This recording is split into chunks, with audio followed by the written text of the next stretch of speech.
ዛሬ ያከበርን ስላለነው የ129ኛው የአድዋን ድል አስመልክቶ አንዳንድ ወሳኝ መረጃዎችን ለማስጨበጥ ነው የመጣው።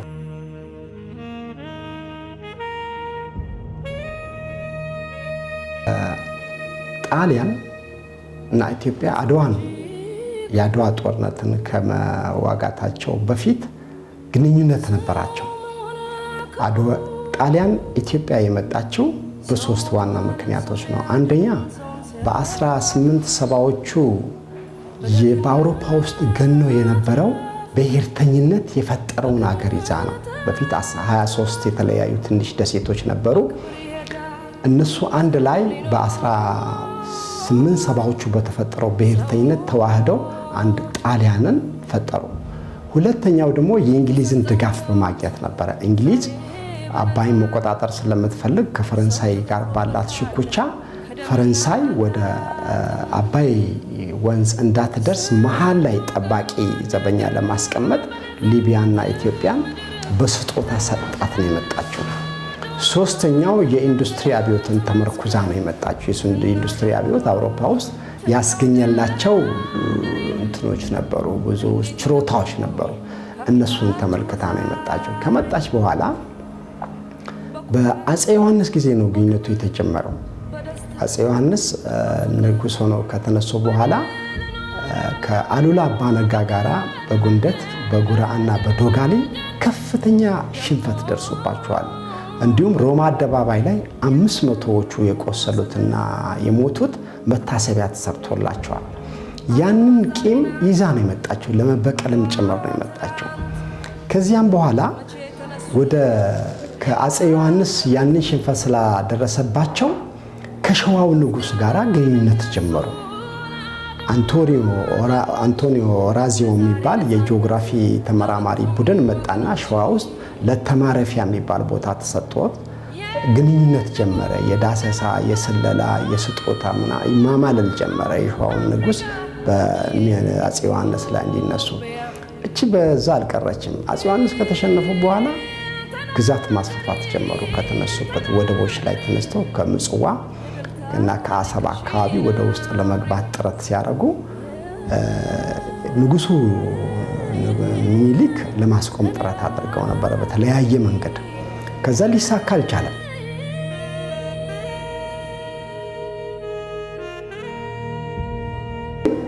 ምንድነው ዋና ምክንያት አድዋ እንዲከሰት ያደረገው የሚለው እናያለን። 4 ምክንያቶች አሉ በዋናነት።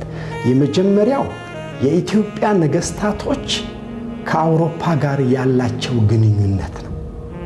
ሁለተኛው አውሮፓ ውስጥ የተፈጠረው ጽንፈኛ የሆነ ብሔርተኝነት ነው። ሶስተኛው ምክንያት የኢንዱስትሪ አብዮት ነው።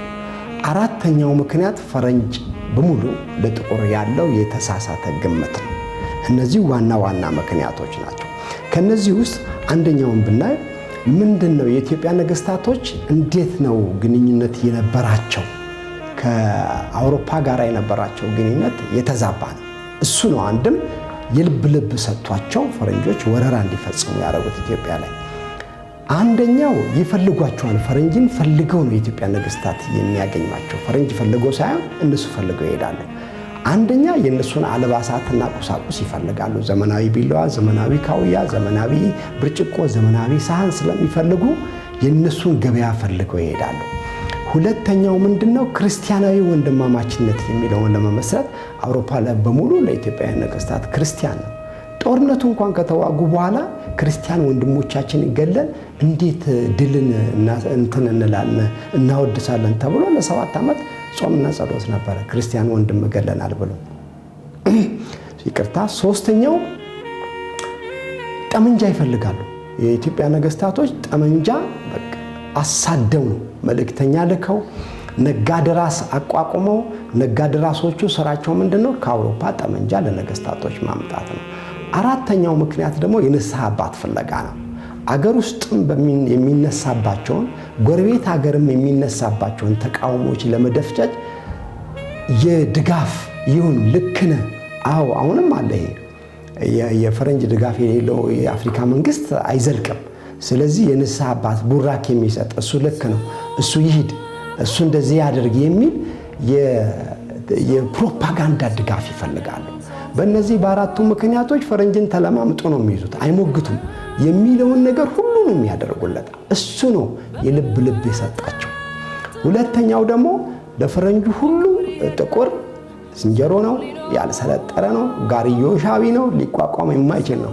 ስለዚህ ጣሊያን በትንሽ ዝግጅት ከፍተኛ ድል ለመቀዳጀት ነበር የመጣችው። ብዙ ዝግጅት አላረገችም። ዝግጅት ያረገችው በማይጨው ጦርነት ነው እንጂ በአድዋ ጦርነት ዝግጅት አልነበራቸው።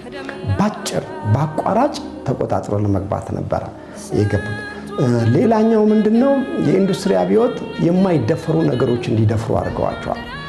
የኢንዱስትሪ አብዮት ከመምጣቱ በፊት ወባ ከባድ ነበረ፣ ትራንስፖርት ከባድ ነበረ፣ ኮምፓስ ከባድ ነበረ። ከባህር ዳርቻዎች የዘለቀ ግዛቶችን ሊይዙ አልቻሉም ፈረንጆች።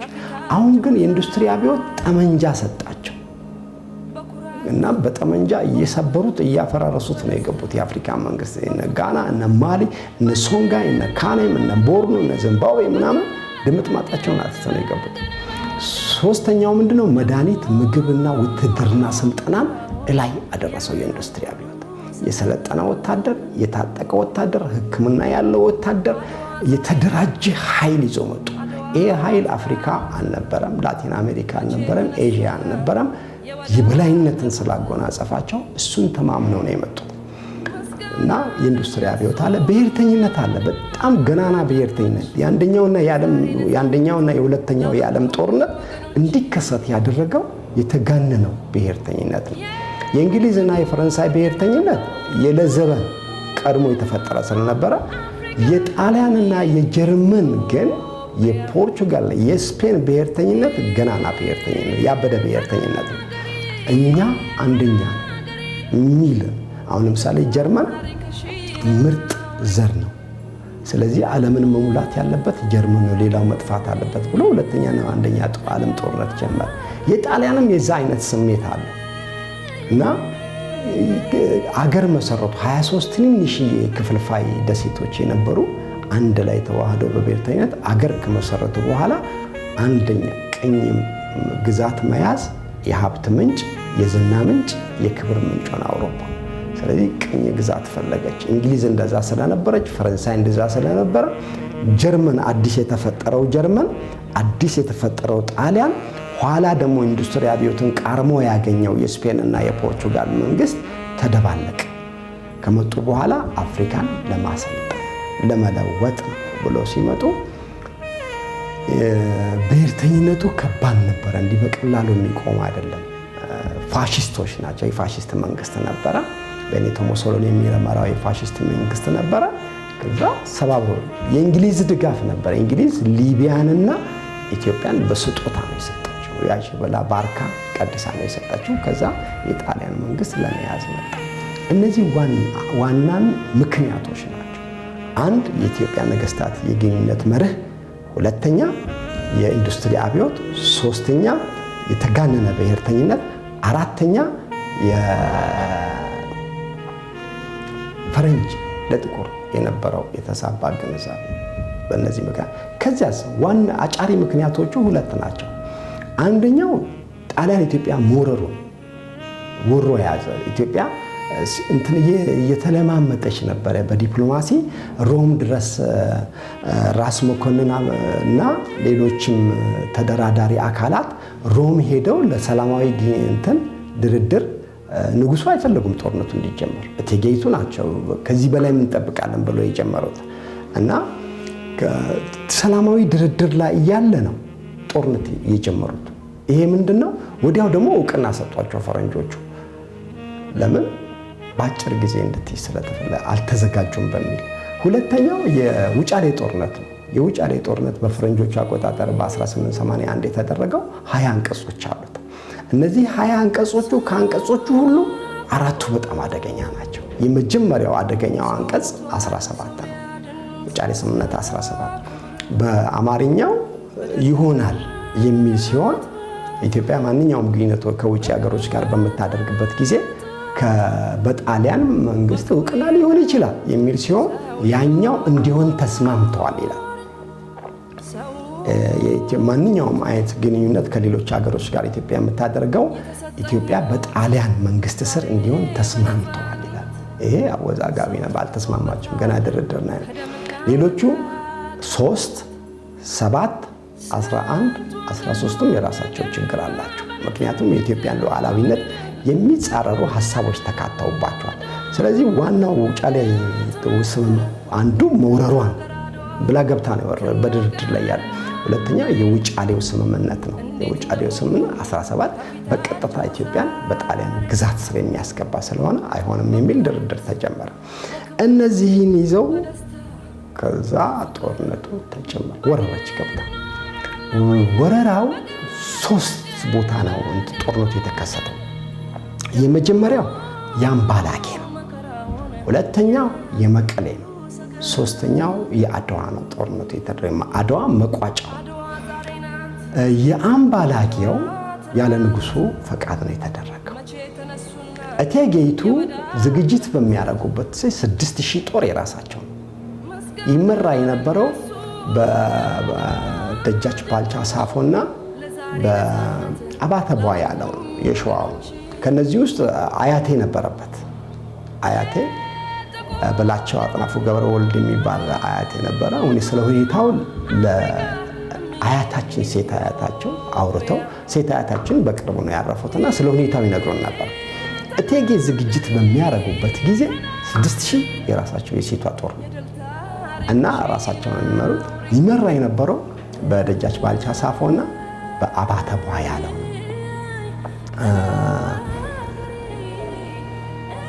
ይሄኛው ወሮ ጀመር። ወሮ በሚጀምርበት ጊዜ ጣሊያን በኢትዮጵያ ወገን ጦርነት እንዲደረግ አልተፈለገም። ንጉሱ ወረራው ተካሂዶ የአምባላጌ ወረራ ተካሂዶ እያለ ንጉሱ ምንም አይነት ምላሽ አልሰጡም። ምላሽ ሊሰጡ የፈለጉት እቴጌይቱ ብቻ ናቸው።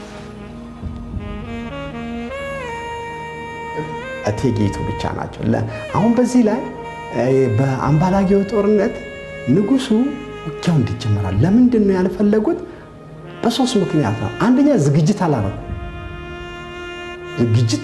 የአጭር ጊዜ ዝግጅት ነው የተደረገው። ይሄንን ነው ጣሊያን አጋጣሚ ሊጠቀም የፈለገው። ሳይዘጋጁ ወሮ ተቆጣጥሮ ለመግባት ነው። የውጫሌው ስምምነት ልክ ነው ብሎ ፈረንጆቹን ያጸደቁት ዝግጅት አላረጉም። በአጭር ጊዜ ስብርብር አድርጎ ይዞ ለመቆጣጠር ነው። ሁለተኛው ከዝግጅቱን ባሻገር ከክርስቲያን ጋር እንዴት እዋጋለሁ የሚል ስሜት ነበራቸው። ክርስቲያን ናቸው። እንዴት አድርጌ ነው እጄን በክርስቲያን ላይ ያው የድሮ ሰው ፈሪሃ እግዚአብሔር አለው። ኢምፔሪያሊዝም መሆኑን አያውቁትም እሳቸው እና እንዴት ከክርስቲያን ጋር ይዋጋል? ትንሽ እድል እንስጣቸው ይሆናል። 3ኛው ሮማ ራስ መኮንን ሀብተወልድና ሌሎችም ተደራዳሪ ቡድን ሮማ ናቸው። ምላሽ አልሰጡም። ስለዚህ ዝም በሉ አላቸው። እቴጌይቱ አዘዙ። ደጃች ባልቻንና አባተ ቧያለውን አዘዙና ሂዱና አስቆሙታል። ወደ 2000 ጦር ነው ድምጥማጡ የጠፋው። ከዛ ጣሊያን ደነገጠ። ተያዘ። አባተ ቧያለው ተያይዞ በጦር ፍርድ ቤት 40 ጅራፍ እንዲገረፍ ታዘዘ። እቴጌይቱ አይገረፍም አሉ። ምክንያቱም እንደ ፍልፈል መሬት እየማሰ ሲገባ እያየን አገር ሲቆርስ እያየን ወደ አገሬ ወደ ግዛቴ ገብቶ እያየው ዝም ብዬ የምጠብቅበት ጉዳይ የለም አሉ። ከዛም በኋላ ጦርነቱ ተጀመረ። አምባላጌ ላይ ነው አከርካሪው ተሰበረው። ጣሊያን አልጠበቀም። ለዚህ ነው ብዙ ምክንያቶች ነበሩት። አንደኛ ህዝቡ በቁጭት ነበረ። ጣሊያን ብዙ መኳንንቶችን የሰሜን ኢትዮጵያ መኳንንቶችን አማለለና ገዢ ያደርጋቸዋለሁ፣ አነግሳቸዋለሁ፣ ስልጣን ተነጥቃቸዋል ብሎ እኔ ከያዝኩ በኋላ እመልስላቸዋለ። ከያዘ በኋላ ግን እነሱንም ግዞተኛ ያደረጋቸው። ስለዚህ የኢትዮጵያ መንግስት ጣልቃ ገብቶ እንዲያድናቸው ይፈልጉ ነበር። ለዚህ ደግሞ ብዙ ርብርብ አድርጓል። የትግራይ፣ ኤርትራ፣ የሐማሴን ምናምን አካባቢዎች በጣም በጣሊያን ላይ ከፍተኛ ርብርብ አድርጓል። በሶስቱ ከዛ የተረፈው ምንድነው? መደበኛ ጦርነት ነው። አምባላጌው መደበኛ ጦርነት አይደለም። እነሱም ሰብሮ ገቡ፣ ከዚህም ሰብሮ መለሷቸው። ሌሎቹ ግን የመቀሌውና የአድዋው ኮንቬንሽናል ወር ብሎ ፈረንጅ የሚጠራ በእዝ ስር የገባ ጦርነት ነው። ፊት አውራሪ ተመድቦ ራስ ተመድቦ ቀኛዝማች ተመድቦ ምናምን ተመድቦ የተደረገ ኮንቬንሽናል ወር ወይም መደበኛ ጦርነት የሚባለው ነው የተደረገው።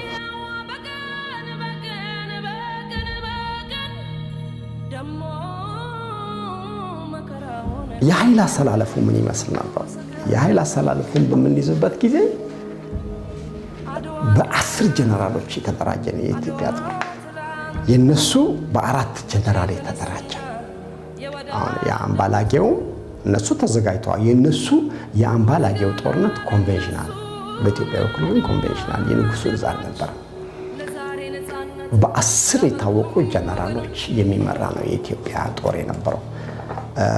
የመጀመሪያው ንጉስ ሚካኤል ሚኒሊክ አሉ፣ እቴጌይቱ አሉ፣ ፊት አውራሪ ሀብተ ጊዮርጊስ አለ፣ ፊት አውራሪ ገበየሁ ጉርሙ አለ፣ ራስ ባልቻ ደጃች ባልቻ ሳፎ አለ፣ ራስ ተሰማ ናደው አለ፣ ራስ መንገሻ አትከም አለ፣ ራስ መንገሻ ዮሐንስ የትግራይ አለ፣ ንጉስ ተክለ ሃይማኖት የጎጃሙ አለ፣ ራስ ዋለ ቢተው አለ፣ ወሌ ብጡል አለ፣ የቴጌ ጣይቱ ብጡል ወንድም አለ።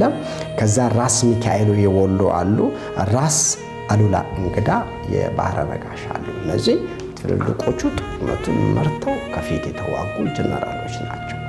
የነ ጣሊያን አሰላለፍ በምናይበት ጊዜ ኦርቴ ባራቴሪ አለ፣ ቬቴዮ ዳቦርሜዳ አለ፣ ጁሴፔ አርሞንዴ አለ፣ ማቶ አንቶኔሊ አለ። እነዚህ አንቶኔሊ፣ ዳቦርሜዳ፣ አርሞንዴና ባራቴሪ ናቸው ጀነራሎቹ የጣሊያን ሲኖሩ የነበሩት። ከዛ ብዙዎቹ አሉ ስማቸው የተጠቀሰ 3 ጸሐፊዎች፣ በተለይ ራይሞንድ ጆንስ የሚባለው ጸሐፊ የራሳቸው የጣሊያን ደግሞ 2 ጸሐፊ አለ፣ አልቤርቶ ሴባቺና ሌላም አለ። እነሱ በእያንዳንዱ ጠቅሰው ዘርዝረው የጻፉትና አሰላለፉን በምናይበት ጊዜ 10 የኢትዮጵያ ጀነራሎች አሉ። በዚህኛው በእነሱ በኩል ደግሞ 4 ጀነራሎች ይመሩት ነበር በአራቱም ግንባር አካባቢ።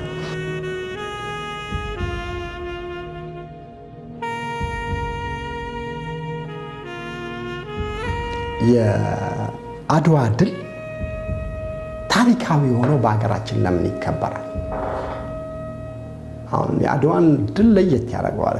3 ነገሮች አሉ። አሁን እኛ ብንተው ዓለም እንዲከበር ይጠይቀናል። አሁን ያትተናል። በቃ ሁለተኛ ብለን አድዋን ብንተው የሚቀር ጉዳይ አይደለም።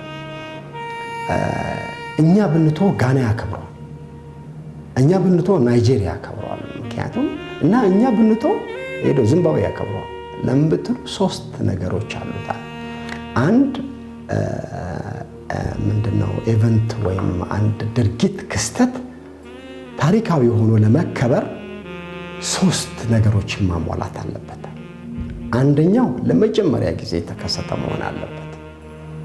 ፈረንጅ በጥቁር እጅ ሲሸነፍ ለመጀመሪያ ጊዜ የተከሰተው ከዛ ፊት ተደርጎ አያውቅም ነበር። እነሱም ከሰው በታች ሳብሂውማን ነው የሚሉት። 3 ነገሮች ማሟላት አለበት እንዳልነው፣ አንደኛው ለመጀመሪያ ጊዜ የተከሰተ መሆን አለበት። አድዋ የመጀመሪያው በዓለም ፈረንጅ በፍጹም ተሞክሮ አያውቅም።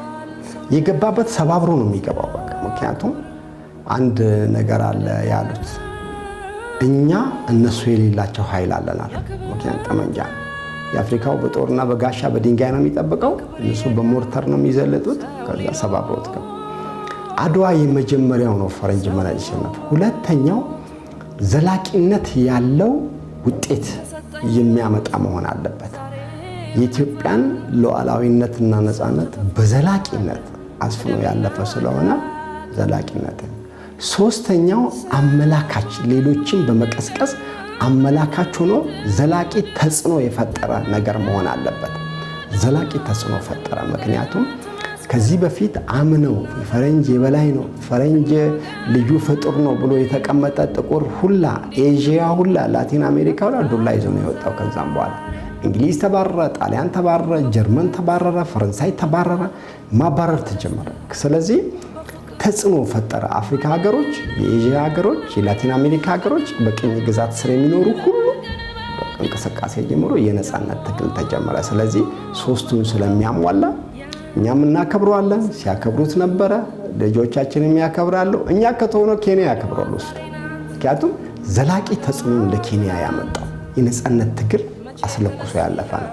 ለናይጄሪያ፣ ለኬንያ፣ ለዩጋንዳ ለማንም ችቦ አቀብሎ ያለፈ ስለሆነ ነጻነታችን ያስጀመረልን ድል ነው ብሎ እነሱም ያከብሩታል ማለት ነው።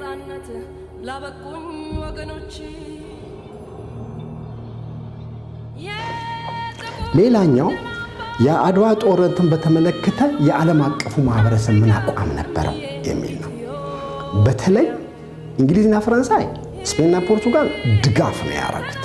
ምክንያቱም እነሱም ቅኝ ግዛት ተስፋፊዎች ስለነበሩ ለጣሊያን የማይጨው ስምምነት ልክ ነው ብለው አጸደቁላቸው። ቅኝ ግዛት የኢትዮጵያ ቅኝ ግዛት ናት ብለዋል።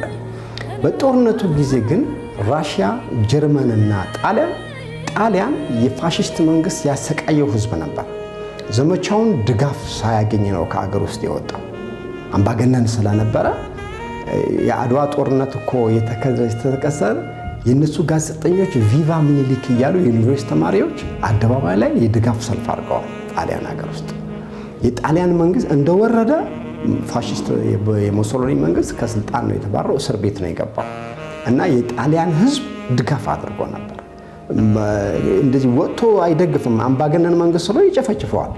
ግን ከፍተኛ ለኢትዮጵያ ከጦርነቱ በኋላ ታይቷል። ሰብሮ ወጥቶ አደባባይ ላይ ቪቫ ሚኒሊክ እያሉ የነሱ ጋዜጠኛ አልቤርቶ ሴባቺ እንደጻፈው የነሱ ጋዜጠኛ ላይቭ እያስተላለፈ ነበር አሉ ጦርነቱ።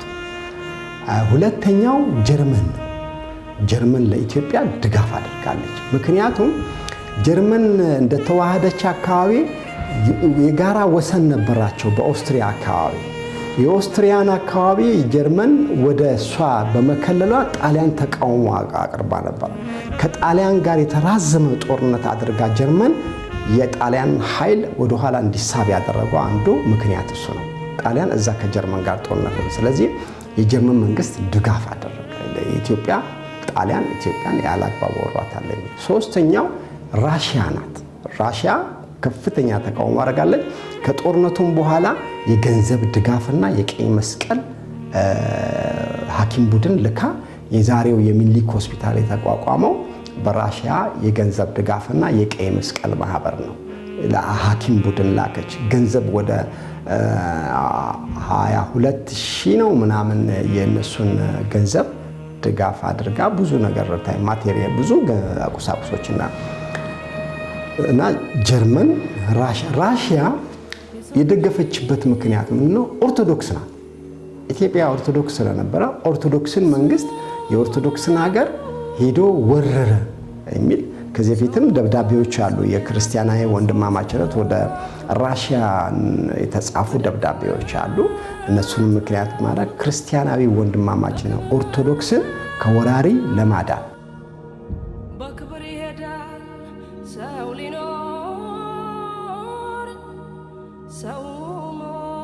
አድዋን በተመለከተ የደጀን አደረጃጀትን ለማየት ብንሞክር ደጀን በጣሊያን በኩል ደጀን በኢትዮጵያ በኩል ምን ይመስላል? በኢትዮጵያ በኩል ያለው የደጀን አደረጃጀት የሚገርም ነው። እስካሁን ድረስ በብዙ ጸሐፍት እንደዚህ ያለ አደረጃጀት ታይቶ እንደማይታወቅ በዛ ደረጃ ያለው። ምክንያቱም ከ8 እስከ 9 የሚደርሱ ቡድኖች ናቸው የነበሩት።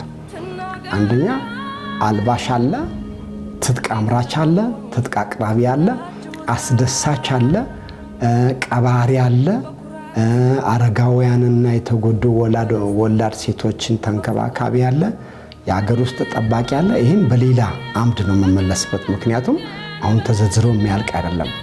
ሴትነትና ኢትዮጵያ በሚለው አምድ መለሳለሁና ይሄ የሚገርም አደረጃጀት ነው። በጣሊያን በኩል በምንሄድበት ጊዜ ደግሞ ያው የአምባገነን አገዛዝ ስለነበረ የሙሶሎኒ ፋሺስት አገዛዝ በኃይል ነው የተጠቀመው። ውስጣዊ ድጋፍ እንዳልነበረው ብዙ ጸሐፍት ራይሞንድ ጆንስ የሚባለው ሰውዬ እና አልቤርቶ ሴባቺ እነዚህ ጣሊያናዊ ጸሐፊዎች ብዙ ህዝባዊ ድጋፍ እንዳልነበረው ገልጸዋል።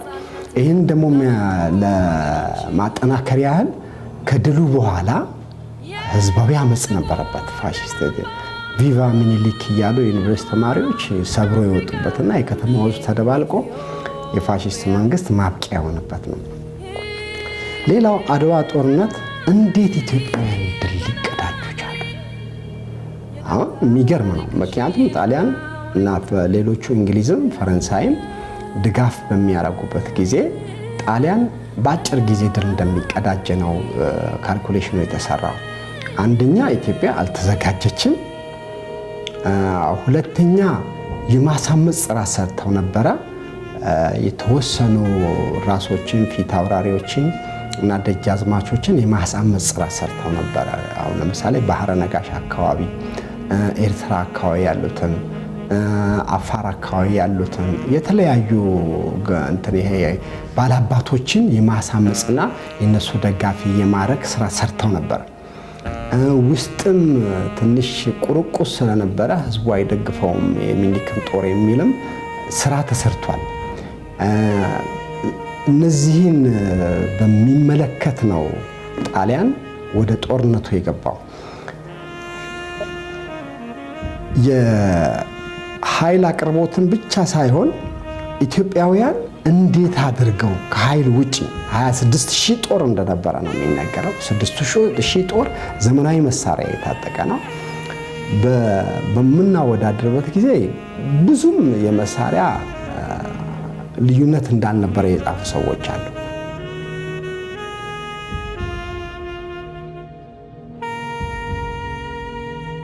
ከመሳሪያ ውጪ ኢትዮጵያውያን ድል ሊያደርጉ የረዳቸው ነገሮች ምንድን ናቸው? አንደኛው የኢትዮጵያውያን ነገስታት የመረጡት ጊዜ ነው። ወቅት ተመርጦ ነው ጦርነት የሚገባው። እዚህ ሀገር የካቲት ነው የጦርነት ወቅት ኢትዮጵያ ውስጥ። አሁን የካቲት አመጾች፣ አብዮቶች ሁሉ ኢትዮጵያ ሌላውንም ይሄ አሁን ሌላኛው አምድ የምንመለስበት የካቲትና የኢትዮጵያ ትግሎች እንዴት ተያይዞ የሚለውን እናያለን። ነገር ግን ወቅት መምረጥ ወሳኝ ነበረ። የካቲት ለምን ይመረጣል ኢትዮጵያ ውስጥ በሚልበት ጊዜ ከህዳር እስከ የካቲት ያለው ጊዜ የጦርነት ጊዜ ነው። በኢትዮጵያ ውስጥ የዘመቻ ጊዜ ነው። አንደኛ ገበሬው ከእርሻ ውጭ የሚሆንበትና እህሉን ምርቱን ሰብስቦ ወደ ቤት አስገብቶ ነፃ የሚሆንበት ጊዜ ነው። ወታደር ለመመልመል ያመቻል። ሁለተኛው ከህዳር እስከ የካቲት መንግስት ግብር የሚሰበስብበት ጊዜ ነው። እህል ወቅቶ ባላገሩ እህል ያስገባል፣ ግብር ይገብራል እና መንግስት የኢኮኖሚ አቅም የሚኖረው ጊዜ ነው። ትጥቅና ስንቅ ለዘማች ማቅረብ የሚችልበት ጊዜ ነው። ሶስተኛው ውሃ ወንዝ የሚደርቅበት ጊዜ ነው። ድልድይ የለም በዛን ጊዜ ለመሻገር። ትላልቅ ወንዞች አሉ፣ አሁን ጠፍተዋል። አንዳንዶቹ ወንዞች ደርቀው ወንዞች ይደርቃሉ። ጎርፍ የለም፣ ዝናብ የለም። እንደ ልቡ ከቦታ ቦታ አህያ ይዞ ጭነት ይዞ ሰራዊት ይዞ መንቀሳቀስ የሚችልበት ወቅት ነው። አራተኛ የሰደድ እሳት ለመልቀቅ የሚያመች ጊዜ ነው። በጠላት ጦር ላይ የሰደድ እሳት ይለቀቅበታል። ከዛ ሰደድ እሳት ሲለቀቅበት ተመልሶ ይወጣልና እነዚህን አጋጣሚ አሟልቶ የሚገኘው ጊዜ ከህዳር እስከ የካቲት ያለው ጊዜ ነው። ሁለተኛ ኢትዮጵያውያን የረዳው ምንድነው? የአመራር ብቃት ነው። በዛን ጊዜ የነበሩ መሪዎች ህዝብን ብዙ ነገሮች ነው የነበረው። ህዝቡ አንደኛ ጭቆና ነበረበት። ህዝቡ እንደ ዲሞክራሲያዊ የሆነ አገዛዝ አልነበረም። ግብር ከፋይ ነው፣ ጭሰኛ ነው፣ ምናምን ነው፣ ብዙ ችግር አለበት። ሁለተኛ ጎስቋላ ነው ኢትዮጵያዊ። ብዙ ጊዜ እርሻውን አርሶ እህል ሲያመጣ እህል ያመጣውን እህል ገዢው ይካፈለዋል። ወደ ቤቱ ይዞ የሚሄደው ነገር የለው። አልፎ አልፎ የኃይል አገዛዙ የሚያደርስበት ስደት አለ። እነዚህን ሁሉ አንድ ላይ የሃይማኖት፣ የፖለቲካ፣ የአቋም፣ የቋንቋ፣ የእምነት፣ የኢኮኖሚ ልዩነት ያለበት ማህበረሰብ ነው። ያንን ቀስቅሶ አንድ ላይ ለአገር እንዲፈስ ማድረግ ትልቅ ብልሃት ይፈልጋል እና የአመራር ብቃታቸው በጣም ሰራዊቱ ተጋድሎ ይሞቶ ወዶም ይሁን ሳይወድም ይሁን ግን የመቀስቀስና የማስተባበር ችሎታቸው ከፍተኛ ነበረ በወቅቱ። ሶስተኛው ምንድነው? መልክዓ ምድር ነው የረዳቸው። መልክዓ ምድሩ ይሄ የመቀሌ የአድዋና የነዚህ የአምባላጌ ሰንሰለታማ ተራሮች ለጠላት በጣም አመቺ ነው። ጠላት የመጣው በመኪና በምናምን ነው። እነዚህን ቦታዎች ሰንሰለታማ ተራራ እንኳን በማያቅ ሰውና ለአካባቢው ሰው እንኳን አስቸጋሪ ነውና ከገቡ በኋላ መውጣት ነው ያቃታቸው። ሰንሰለታማ ተራራውን የአካባቢው ሕዝብ በደንብ አጥንቶ ያውቃል። የመጣው ጦር የሚያውቀው ነገር የለም። አራተኛው ምንድነው? በቂ ዝግጅት አላረገም። ታዲያ ሰብሮ ነው የገባው። በአጭር ጊዜ ድል እቀዳጃለሁ ብሎ አላወቀውም ነባራዊ ሁኔታ። አምስተኛው ምክንያት ምንድነው? ኢትዮጵያውያን በመንግስት ውስጥ በእዝ ውስጥ የመኖር ልምድ ያላቸው ህዝቦች ናቸው። ዝም ብሎ እንደሌላው ዝም ብሎ የተሰባሰቡ ሳይሆን ለዘመናትን የተሻገረ የመንግስትና የሀገረ ግንባታ ስርዓት ያለው ህዝብ ነው። ሲደራጅ ያዛል፣ ያዘዘው ይፈጽማል። የእዝ ስርዓት የነበረው ማህበረሰብ ነው። ዝም ብሎ የተሰባሰበ አለ። በመንግስት አገዛዝ ስር ከጥንት ከአክሱም ጀምሮ በመንግስት አስተዳደር ስር የኖረ ህዝብ ስለሆነ ለማስተባበር ቀላል ነው። የመንግስት ስርዓትን እንደዚህ መንግስት መስርቶ ንጉስ አንግሶ የመኖር ልምድ ያለው ህዝብ ነው። ይሄን ከግንዛቤ አላስገባም። እንደ ሌሎቹ ዝም ብሎ እረኝነት ላይ ያሉ ሰዎችን መታለው ብሎ ነው የመጣው እና የቤተክርስቲያን ሚና ቀላል አልነበረም። ቤተክርስቲያኖች እንደ ሚዲያ ያገለግሉ ነበር። ግዝት ነበር። ሃይማኖታዊ ስርዓቶች አሉ። አብዛኛው የኢትዮጵያ ኦርቶዶክስ ቤተክርስቲያን ተከታይና ሙስሊም ነው። በየአደባባዩ ግዝት ይፈጸም ትቀርና ማርያምን አልምርህም ንጉሱ። ከዛ በየቦታው እየተተረጎመ ከዚህ ወስለተ ትቀርና አገርህን የወረረ እንትን አለ ወስለተ ትቀርና ግዝት ገዝቶ እንዳትቀር በዚህ ይዣለሁ በዚህ አምላክ ይዣለሁ። በዛን ጊዜ ደግሞ እንደዚህ ዲሞክራሲያዊ አመለካከቶች ምናምኖች የሉም። ያለው እምነት አለ፣ መሪ አለ እና ግዝቶችን ይጠቀሙ ነበረ መሪዎች።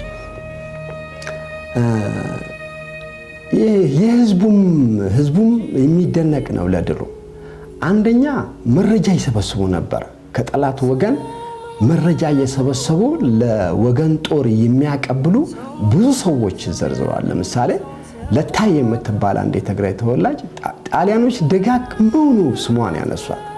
ከጠላት ወገን መረጃ እያመጣች እነዚህ ሰዎች እዚህ ጋር ናቸው፣ እነዚህ እንዲህ ያላቸው ምናምን ብላ ለንጉሱ ሰራዊቶች ትነግር ነበር እና ብዙ ሰዎች በዚህ አይነት ሁኔታ የተሰማሩ አሉ።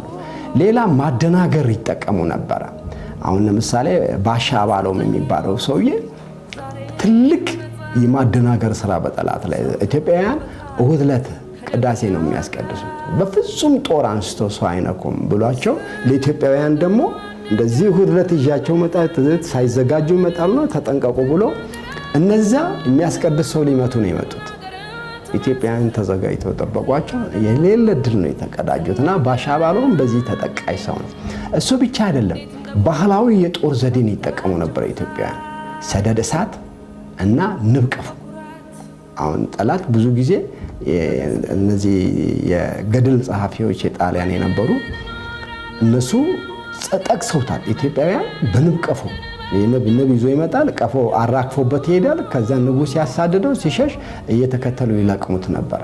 የተለያዩ ስትራቴጂዎችን ተጠቅመዋልና ኢትዮጵያውያን ድል እንዲቀዳጁ ያረጋቸው አልደፈር ባይነት አለ።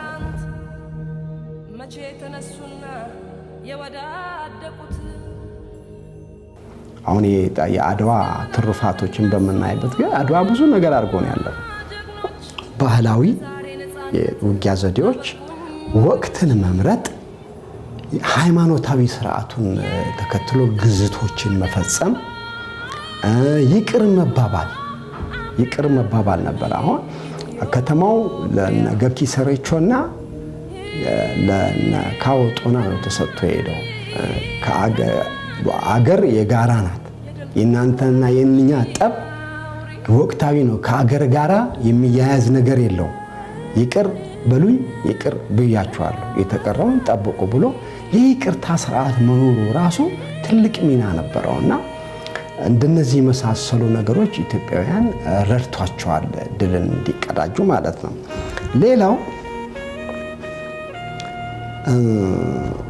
ከድል መቀዳጀቱ ሌላ አድዋ ምን ትሩፋት አለው ለኢትዮጵያ?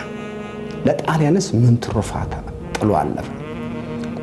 ለኢትዮጵያውያን ብዙ ትሩፋቶችን አስከትሏል ወይም ጥሎለት አልፎ፣ አንደኛው ከአድዋ በፊት አገረ መንግስቱ የሚዋልል ነበር። እውቅና አለመሰጣጣት ነበረ። አንደኛው ሲነክስ ሌላኛው የማመጽ እውቅና ያለመስጠት፣ አንደኛው ነግሻለሁ ተቀበሉኝ ሲባል ሌላኛው አምጾ ለብቻው ሰፈር መሆን አይነት ነገር ነበር። ከአድዋ በኋላ ግን አንድ ማዕከላዊ መንግስት ጠንካራ እንዲኖር አድርጓል። አድዋ ለንጉሱ እውቅና ተሰጣቸው። ከድሉ በኋላ አድዋ ዘምቶ የመጣው ሁላ እውቅና ስለሰጣቸው የተረጋጋ ማዕከላዊ መንግስት እንዲስፋፋ አድርጓል። ሁለተኛው የጋራ የተሳትፎ መድረክ ፈጥሯል። አድዋ ሁሉም ኢትዮጵያዊ ነው የተሳተፈው። አሁን እንጠራለን፣ ከሀዲያ፣ ከወላይታ፣ ከከፋ፣ ከጅማ፣ ከሁሉም አካባቢ አድዋ ላይ መጥተው ተሳትፈዋል በአንድም በሌላ መልኩ። ስለዚህ የጋራ የተሳትፎ መድረክ ፈጥሮ በቀጣይነት ኢትዮጵያን በተመለከተ ህዝቦቿ የሚሳተፉበት መድረክ እንዲኖር አድርጓል። ለምሳሌ አድዋ ብቻ አይደለም፣ ማጨው ላይ ዝመቱ ሲባል ባድሜ ሸራሮ ምናምን በተወረደ ጊዜ ተጠርቶ አይደለም ሰው የመጣው፣ ግልብጥ ብሎ ነው። አባይ ላይ አዋጣ ሲባል ተሯሩጦ ነው የመጣውና ያንን አይነት መድረክ በዘላቂነት እንዲኖር የጋራ አገሬ ነው፣ የኔ አገር ነው፣ አያቶቼ የደሙበት ነው፣ ማስቀጠል አለብኝ የሚለውን ስሜት በትውልድ መካከል እንዲኖር አድርጎ አልፏል። ሌላው ምንድነው? ከአድዋ ተከትሎ ዘመናዊ ተቋማት እንዲፈጠሩ ተደርጓል። ዘመናዊ ተቋማት፣ ትምህርት ቤት፣ ሆስፒታል፣ ትራንስፖርት፣ ውሃ፣ መብራት የመሳሰሉ ድሮ ኢትዮጵያ ውስጥ አልነበሩ። ከዛም በኋላ ከአድዋ ድል በኋላ እንግዶች ወደዚህ መምጣት ጀመሩ፣ ኤምባሲዎች መከፈት ጀመሩ። እነዛን ለእንግዶች የማስተናገድ አቅም ስለሌለ ሆቴል፣ ሆስፒታል፣ ትምህርት ቤት፣ ውሃ፣ መብራት፣ ወፍጮ የመሳሰሉት ዘመናዊ ተቋማቶች አገሪቷ ውስጥ እንዲስፋፉ አድርጓል። ቀጥሎ የአገር መስፋፋት እንዲፈጸም አድርጓል፣ እንዲከሰት አድርጓል። ለምሳሌ ከአድዋ በኋላ አገር የማቅናት ስራ ሲሰራ ነበረ። ወደ ተለያዩ አካባቢዎች ሰዎች ከአድዋ መልስ ተሹመው እየሄዱ አገር የማቅናትና ይህ ዘመናዊ ኢትዮጵያ እንዲጠናከር አድርጓል። ብዙ ትሩፋቶች አሉት። አንዱ የመጨረሻው ግን ምንድነው? ፈረንጅ ለጥቁር ያለውን አመለካከት ቀይሯል። አንትሮፖሎጂ የሚባል ትምህርት አለ። ይሄ አንትሮፖሎጂ እየሄደ ልዩነቶች አፍሪካም እንደሚመስሉ ምናምን እንደሚመስሉ ኮሎኒያል ሳይንስ ነው የሚባለውና ይሄ ጥናት ምን እንደሆነ ነው የሚያሳየው። የአጠናን ስርዓቱ እንዲቀየር አድርጓል። ምክንያቱም ጥቁር የማይችል ደካማ፣ ተሸናፊ፣ ተሻጭ አድርጎ ነበር የሚታየው። ገበያ ላይ ተሽጠው አይተውታል። ባሪያ ንግድ ላይ ሽጠው አይተውታል። ከዛን ጊዜ በኋላ ግን ለጥቁር ያለው አመለካከት ፈረንጅ እንዲቀየር አደረገ። የነፃነት ትግሉ እየተቀጣጠለ ሄደ ማለት ነው እና በብዙ አይነት መልኩ ዓለም አቀፍም ሆነ አህጉር አቀፍ አገር አቀፍ ተጽዕኖ አስከትሏል ማለት ነው። የኢትዮጵያ ዲፕሎማሲ እንዲቀየር አድርጓል። አሁን የኢትዮጵያ አሁን እንትን የላትም፣ ወዳጅ ሀገር የላትም። አሁን ኬንያ ብንል እንግሊዝ የነሳ አባቷ ነው። ጅቡቲ ብንል ፈረንሳይ የነሳ አባቷ ነው። ጋና ብንል እንግሊዝ የነሳ አባቷ። ኢትዮጵያ ግን ሁሉም የፈረንጅ አመለካከት እንትን እንዲሆን አድርጓል። ወደ ኢትዮጵያ በሚመክሩ ጊዜ የተዛባ እንዲሆን አድርጓል። ፈረንጅ በመሸነፉ ደስተኛ አልነበሩም። ሁሉም ትንሽ በማይጨው ጊዜ አይተነዋል። ሁለንተናዊ ድጋፍ ነው ጣሊያን ኢትዮጵያ እንድትወር ያደረገው። ቁርሾ ጥሎ አልፏል። በጀርመን፣ በፈረንሳይ፣ በእንግሊዝ፣ በጣሊያን፣ በስዊድን፣ በኖር እነዚህ ስፔን ተስፋፊ በነበሩ አገሮች ላይ ሁላ መልካም አመለካከት ወደ ኢትዮጵያ እንዳይኖር አድርጎ አልፏል እና ተጽዕኖ ይታያል። አሁን በሁለተኛው ጊዜ ማይጨው ላይ ወረራ የተፈጸመው ኃይለሥላሴ እየለመኑ ያለ ከራሽያ በስተቀር የሰማቸው ማንም የለም። ሁሉም ጆሮ ካባ ልበስ ነው ምናምን የሚባል ነገር፣ ጆሮ ዳባ ልበስ የሚባል ነገር ጆሮ ከለከሏቸው። የሊግ ኦፍ ኔሽንስ ላይ እየጮሁ እያለቀሱ እያሉ ነው በወሎሎ በኩል ጣሊያን ገብቶ ሲደበድብ ማንም መልካም ምላሽ ሳይ ይልቁኑ ለጣሊያን እንትን እንድትከፍሉ ተባለ። ይሄ የካሳ እንድትከፍሉ ተባለ። ወራን እያለ እንትን የኛን ሰው እየገደለች ካሳ እንድትከፍሉ ብሎ ጫና ሲደረግባት ነበር እና ትሩፋቶቹ መልካምም ያልሆኑ ነገሮች አሉት። ሌላው በጣሊያን በኩል በምናይበት ጊዜ የመንግስት ለውጥ አምጥቷል። የፋሺስት መንግስት ማብቂያ ሆኗል እና ቤኒቶ ሙሶሊኒ አመጽ ነው የገጠመው። ከዚህ ተመልሶ በሚሄድበት ጊዜ ሌላ ናሽናሊስት ፓርቲ ሲቋቋም እነሱን ወደ ፍርድ ቤትና ወደ እስር ቤት ነው ያጋዟቸው። ጥሩ ነገር ስብራት ጥሎ ነው ያለፈው በጣሊያን ላይ። ሁለተኛው ወረራ በሚፈጸምበት ጊዜ ኢትዮጵያን ከካርታ ላይ ለመፋቅ እና ለመበቀል ነው የመጡት። እስከዛሬ ድረስ አሁን ብዙ ጊዜ ባለፈው 10 ዓመታት ውስጥ ጣሊያን የአድዋ ድል እንዳይከበር ሲደረግ ነበር። ምክንያቱም ከኋላ ያለው ግፊት የጣሊያኖች ግፊት ነበር። ከህወሓቶች ጋር ህወሓቶች አድዋ እንዳይከበር ሲያደርጉ ነበር። ምክንያቱም ከኋላ ግፊት ነበረባቸው፣ የኢኮኖሚ ድጋፍ ማድረግ፣ የቁሳቁስ ድጋፍም እንድታደርግ ተገዳለች ጣሊያን። አሁን የተወሰኑ የካቲት ሆስፒታል፣ የፊንጫ ጨርቃ ጨርቅ ፋብሪካ፣ አብሮ ጎዳናዎች፣ የተወሰኑ ተቋሞች የጣሊያን ካሳ ከፍላ በሱ ካሳ እንዲሰራ ተደርጓል።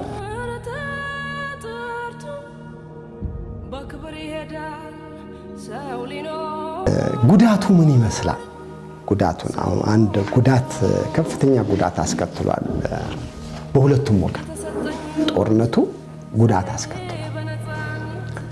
ኢትዮጵያ ሳትፈልግ ገብታ የተዋጋችው ጦርነት፣ ጣሊያን ደግሞ ሳትፈልግ ሽንፈት ይዛ እንድትሄድ ያደረገ ጦርነት። ኢትዮጵያ ሳትፈልግ ነው ጦርነት ውስጥ የገባችው።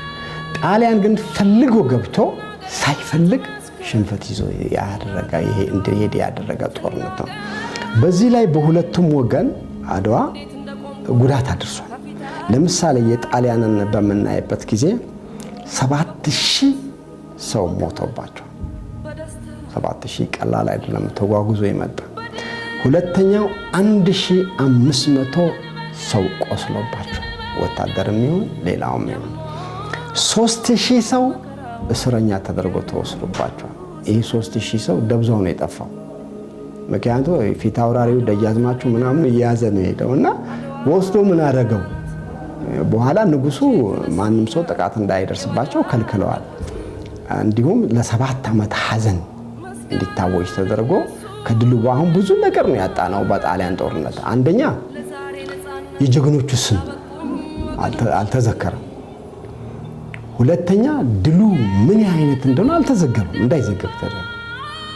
ለ7 ዓመት ድሉ እንዳይጠቀስ ነው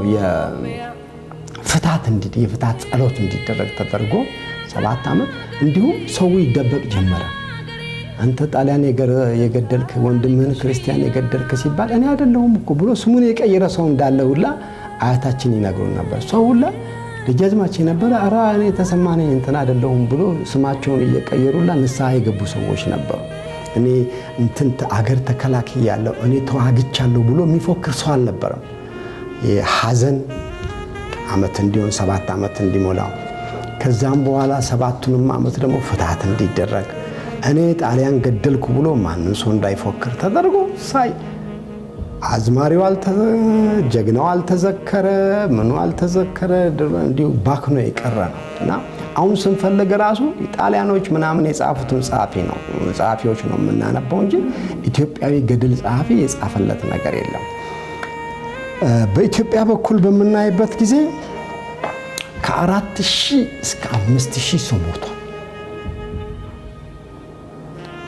ሁለተኛ 8000 ሰው ቆስሏል። ያው እስረኛ የለንም። 8000 ቆስለኛ አካል ጉዳተኛ ሆኖ የመጣ ሰው ምን እንደሆነ አይታወቅም። ወረሽን ጨርሶታል አብዛኛው እና አያቴ ስትነግረኝ ብዙ ሰው በተመለሰ በአንድ ዓመት ውስጥ እንዳለቀ ነው የሚነግሩትና 8000 ሰው ቁስለኛ መጥቶ በህይወት ያመለጠ ትንሽ ነው። በጣም ከባድ ቁስል ነው። በዛን ጊዜ ቁስል ማከሚያ ዘዴዎች የሉንም። ወረርሽኙ አለ። ወረርሽኙም ይዞት ሄዷል። ከ4000 እስከ 5000 የሚሆን ሰው ሞቶብናል። 8000 ቁስለኛ አለን። በአጠቃላይ ከሁለቱም ወገን ነው ጉዳት ያተረፈው። በእነሱ በኩል በምናይበት ጊዜ ከፍተኛ ነው ጉዳቱ። አገር ውስጥም የኢኮኖሚ ጉዳት አለባቸው። ያው እኛ ያጣነው ነገር እንግዲህ በማቴሪያል በምናይበት ጊዜ ይሄን ያክል ጦር ሜዳ ይዘነው የሄድነው ታንክ የለም፣ ጠመንጃ የለም፣ ሞርተር የለም፣ ምናምን የለም። የነሱ ግን በገንዘብን በሚሰላበት ጊዜ እስከ 5 ሚሊዮን ሊሬ ነው እዚህ ኢትዮጵያ ውስጥ የባከ። በዛን ጊዜ 5 ሚሊዮን ሊሬ ማለት ቀላል አይደለም። ይዘው የመጡት ቁሳቁሶች ያለቁባቸውና ጉዳቱ በሁለቱም በኩል ነው።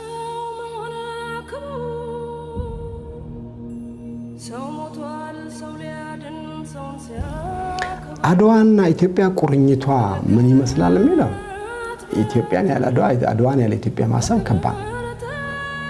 ምክንያቱም አድዋ ጥሏቸው የሄደ ነገሮች ብዙዎች ናቸው።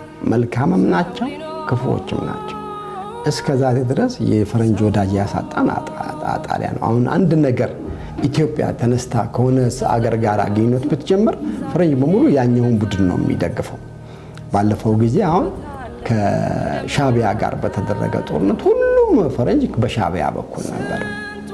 ሻቢያ መጥቶ እዚህ በወረራ ፈጽሞ የሚጨረ እንደገና ህወሓት ደግሞ በተዋጋች ጊዜ ሁሉም ፈረንጅ በህወሓት በኩል ነበር። እና እንደዚህ ያሉ ቀጣይነት ያላቸው ነገሮች ግብጽ ለምሳሌ ከግብጽ ጋር ውይይት በመናደርግበት በውሃው ዙሪያ ሁሉም ፈረንጅ ከግብጽ ጋር ነበር።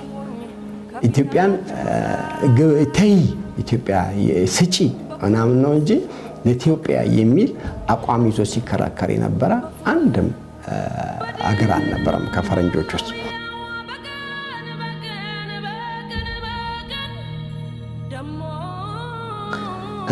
ይህ ትውልድ ከአድዋ ምን ይማራል የሚለውን ለይና አበቃለሁ። ይህ ትውልድ ከአድዋ የሚማረው ነገር ብዙ ነው።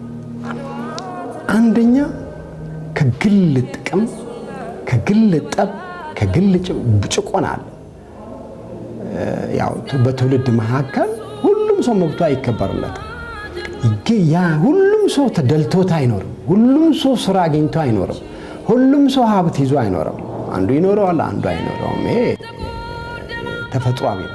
ነገር ግን የለኝም ተበድያለሁ ብሎ ከአገር ይልቅ ጥቅሙን የሚያስከብር ሰው የለም ኢትዮጵያ ውስጥ።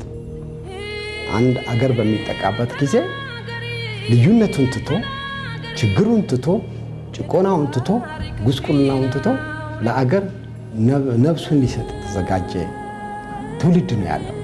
ይሄ በቀጣይነት አገር የማስቀጠል ሁኔታ አገር ነፃነትን አስከብሮ ከባርነት ይልቅ አሁን እነዚያ ሰዎች ጠላትህን፣ ሚስትህን፣ መቃብርህን፣ አገርህን ሊቀማህ መጥቷል ተብሎ ነው የሄዱት። በዛ ሌቭል ነፃነትን ካወቁ የአሁኑ ትውልድ ደግሞ ነፃነትን ከምንም በላይ ማስቀደም አለበት። እነዚያ ሰዎች እኮ ሚስትህ፣ መቃብርህ፣ አገርህ ተብሎ የተሰበኩት። ስለዚህ ከዚህ የሚበልጥ የለም ብሎ ወጣ። የዛሬውም ትውልድ ከአገሩ የሚበልጥበት የለም።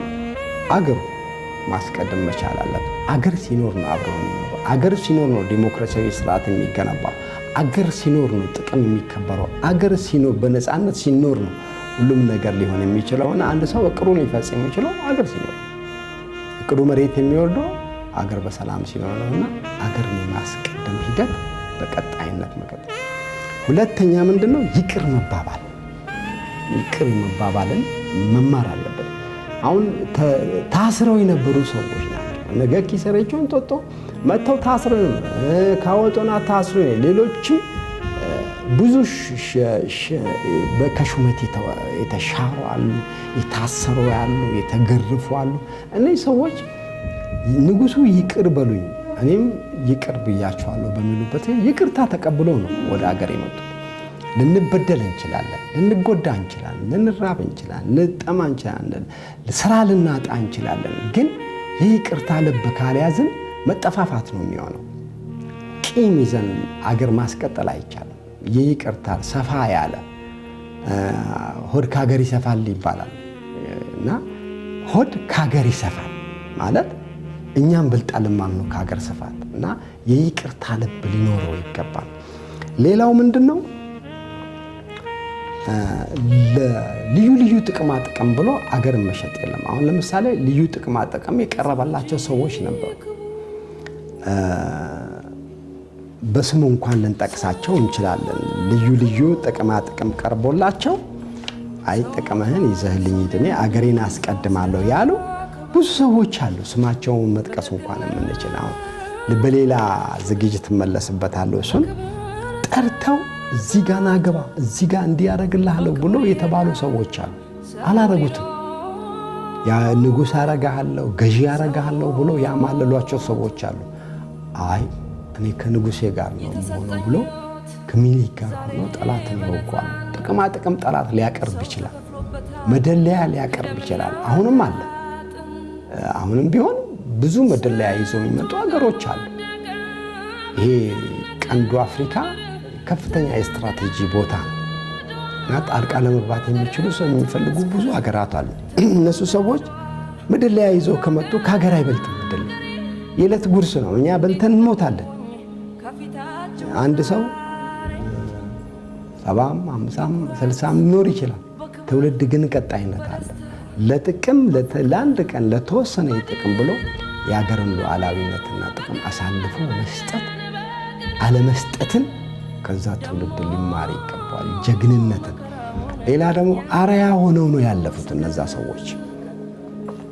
ለሌሎች ችቦ ለኩሰው ነው ያለፉት። በባርነት በእስራት በግርፋት እንደ ዶሮና እንደ በግ ገበያ ከመሸጥ አልፈው ተዋርደው የሚኖሩ ህዝቦችን አይ ይህ አይደለም አኗኗር፣ በነፃነትን መኖር ይቻላል ብለው ተዋግተው ሞተው ነፃነትን አሳይተው ነው የሞቱት። የዛሬው ትውልድ ለሌላው ሞዴል የሚሆን ነገር መፍጠር መቻል አለበት። እኛ ተከታይ ብቻ ሆነን አይደለም። በዛን ጊዜ ተከታይ አልነበሩም። ማንም አላረገውም። የመጀመሪያ እንትናት አይን ከፋቾች ናቸው የአድዋ ትውልዶች።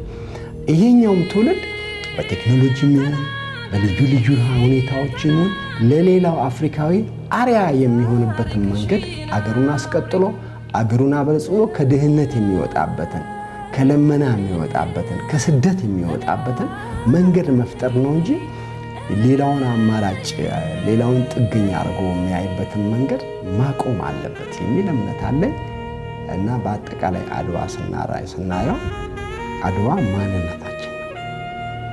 አድዋ ኢትዮጵያን አብክቶ ኢትዮጵያውን ዘመናዊቷ ኢትዮጵያ የተሰራችው አንደኛ ከኢማም አህመድ ኢብን ኢብራሂም አልጋዚ ነው።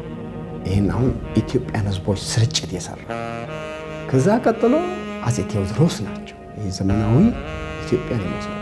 ከዛ አስቀጥሎ ያለው አስቀጥሎ አድዋ ግን ማንነታችንን አብክቶ የጋገረው አድዋ አደባለቀን።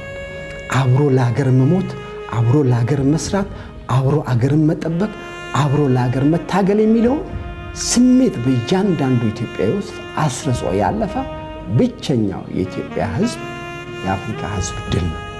ስለዚህ አድዋ ይከበራል፣ ይቀጥላል። ብዙ ከሱ እንማረዋለን። ተረጋግተን አገርን ማስቀደምና አገርን ለትውልድ ማስረከብ